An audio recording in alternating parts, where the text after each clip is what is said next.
হাফিজুর রহমান সিদ্দিকী সাহেব উনিও আসতেছে।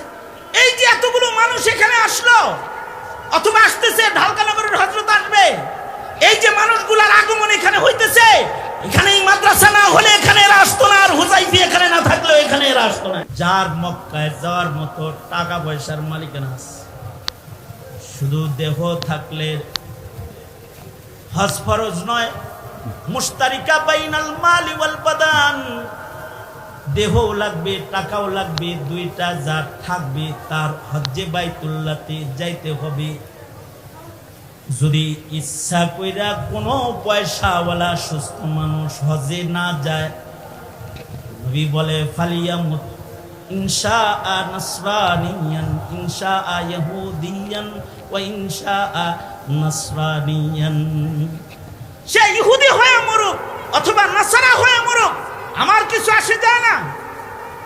ছেলে মেয়ে বিয়া দেওয়া হইতেছে না, এই কারণে হজে যায় না, ওর ইমানের খাতরা। নবী কয় ও ইহুদি হয়ে মরুক নাসারা হয়ে মরুক, আমার কিছু আসে যায় না। মাল আছে, শক্তি আছে, হজে যাইতে হইব, ফরজ। জীবনে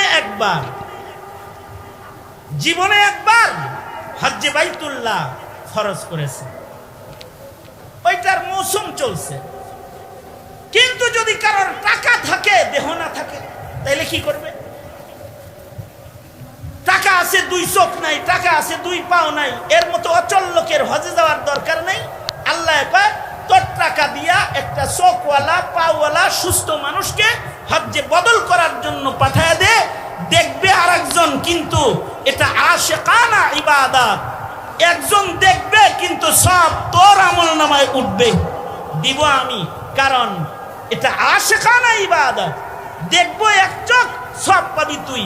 হাঁটবো এক চোখ এক পা, কাবার পরে সব দিব তোরে, ইশকের ইবাদত। এইখানেই একটা বিষয় বুঝার আছে, সেটা হলো দেহ নাই টাকা আছে, আর একজন রে পাঠায় দিয়াও যেমন ইশকের ইবাদত হওয়ার কারণে সব পাওয়া যায় ঘরে বয়ে বয়ে। হজের মৌসুম আসলে ধনীরা হজে যায়, আর গরিবরা কয় আরে আমরা হলো যাকাত খামু, খালি যাকাত আমাদের ইবাদত না, সাদাকা আমাদের ইবাদত না।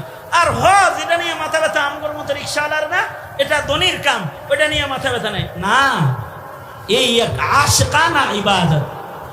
মাথা ব্যথা গরিবেরও থাকা লাগবে। হুব্বে বাইতুল্লাহ মিনাল ঈমান। তুমি গরিব তাতে কি, তোমার দেহ তো আছে যাওয়ার, তুমি আল্লাহর কাছে বলতে থাকবা আল্লাহ একটা তো আছে, দেহ তো আছে, আর একটা আপনি দিলেই তো যাইতে পারি। যদি খালি এই প্রেমের দোয়া কারোর নসিব হয়, হজে না যায়ও দেখবে আমলনামায় হজ জমা হয়ে রয়েছে তার, কারণ আশিকানা ইবাদত। সেইটার মৌসুম এখন চলছে। প্রত্যেকটা মাসের সাথে কোনো না কোনো ইবাদতের আলাদা খাস সম্পর্ক আছে, সেইটার সাথে দিল লাগায় রাখা। ইবাদতে কারোর দিল লাগিয়ে থাকলেও ময়দানে মাহশারে তাকে আল্লাহ পাক মর্যাদা দিবেন। কেমন? মসজিদের সাথে দিল ঝুলা রইছে, এ কারণে তাকে আরশের ছায়া দিবেন। কালবুহু মুআল্লাকুন বিল মসজিদ। মসজিদের লগে কলব ঝুলা থাকে, নামাজের ওয়াক্তের অপেক্ষা করে, এ কারণে আরশের ছায়া দিবেন। তাহলে কাবার সাথে যদি কারোর দিল লাগা থাকে, তো কবরে আল্লাহ পাক তাকে কবর থেকে কাবা বরাবর প্রশস্ত রাস্তা করে দিবেন। তার চেহারা কাবার দিকে থাকবে, তার কবরের আযাব বন্ধ হয়ে যাবে, ময়দানে মাহশারে সে আশিকে কাবা হয়ে দাঁড়ায় যাবে। ইশক ইশক কামটাই হলো ইবাদতের পেছে পুছে ইশকের বাজারে ঘোরাফেরা করা। যেমন হুজাইফির উসিলায় এখানে এখন একটা ইশকের বাজার, কোরআনের ইশক, কোরআনের মুহাব্বত, ঈমান, আল্লাহ ওয়ালাদের মুহাব্বত, ঈমান, আলেম উলামার মুহাব্বত, ঈমান। আলেমরা বসে আছি ইশকের বাজার, কারোর দিলের ভেতরে যদি এই ইশক আইসা যায়, নবী পাই নাই, নায়েবে নবী পাইছি বসে, যদি এই ইশক ইশক মোহাব্বত কারোর ভেতরে আইসা যায়, তাহলে আলেম প্রেম, নবী প্রেম। আলেমের সাথে প্রেম করা, নায়েবে নবীর লগে প্রেম করা। রাসূল বলেন, কেউ আলেম দেখলা সে আমায় দেখলা, আলেমের সাথে মুসাফা করলা আমার সাথে মুসাফা, আলেমের মজলিসে বসলা আমার মজলিসে বসলা। ফজলুল আলিমি আলাল আবিদি কাফজলি আলা আদনাকুম। আলেম তো অটোমেটিক কোন জঙ্গলে গজায় না, আলেম বানাইবারও একটা জায়গা আছে। ধন্যবাদ হুযায়ফাকে যে সে এই গুরুস্থানের পাশে একটা পুরানা মাদ্রাসা, যে মাদ্রাসা দীর্ঘদিন আগাইতেছে না, এইটাকে একটু মেরামত করার জন্য, এখান থেকে হাফেজ বের করার জন্য, এখান থেকে আলেম বের করার জন্য এই কবরস্থানের পাশে এই জারিয়ার এই মার্কাজ জারিয়া, ইলমে দ্বীনের জারিয়া কাজের একটা মার্কাজ, এটাকে পরিচালনার জিম্মাদারি সে নিয়েছে। আর ধন্যবাদ ওই মানুষটাকে যে একজন চৌকস যোগ্য এবং মুফাসসিরে কোরআন, একটা নবীন আলেমী দ্বীনকে এখানে কাজ করার জন্য তাকে পূর্ণ অথরিটি দিয়া এই জায়গাটার মুতাওয়াল্লি তাকে বানায়া তাকে এখানে বসায়া দিয়েছে।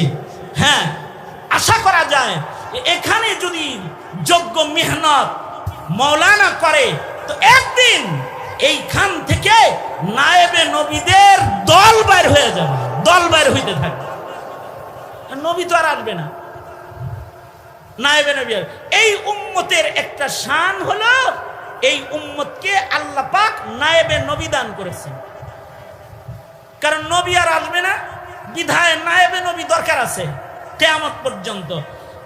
নায়েবে নবী যেখান থেকে হবে ওইটা হলো মাদ্রাসা। নায়েবে নবী জন্ম মাদ্রাসার পেট থেকে হয়, নায়েবে নবী প্রস্তুত মাদ্রাসার ভেতরে হয়। এইটা জীবিত মানুষের জন্য যতটা আনন্দের, তার চাইতে কোটি কোটি গুণ বেশি আনন্দের হলো এই গুরুস্থানে যারা ঘুমায় রয়েছে তাদের। এই মরা মানুষগুলা যারা দল ধরে এই এলাকার কেন্দ্রীয় গুরুস্থানে ঘুমিয়ে আছে, ওরা অপেক্ষায় থাকে কখন এই ছেলেরা ফজরে উঠে কোরআন পড়া শুরু করবে আর এর আওয়াজ আর আনোয়ার ওদের কবরে প্রবেশ করবে। অপেক্ষায় থাকে ওরা অপেক্ষায় থাকে কখন এই তালবে ইলমরা আমাদের গুরুস্থানটার পাশ দিয়ে হেঁটে যাবে, ওদের পায়ের ছোঁয়ার বরকতে আমাদের কবর রাজা আল্লাহ পাক মাফ করে দিবে। ওরা অপেক্ষায় থাকে।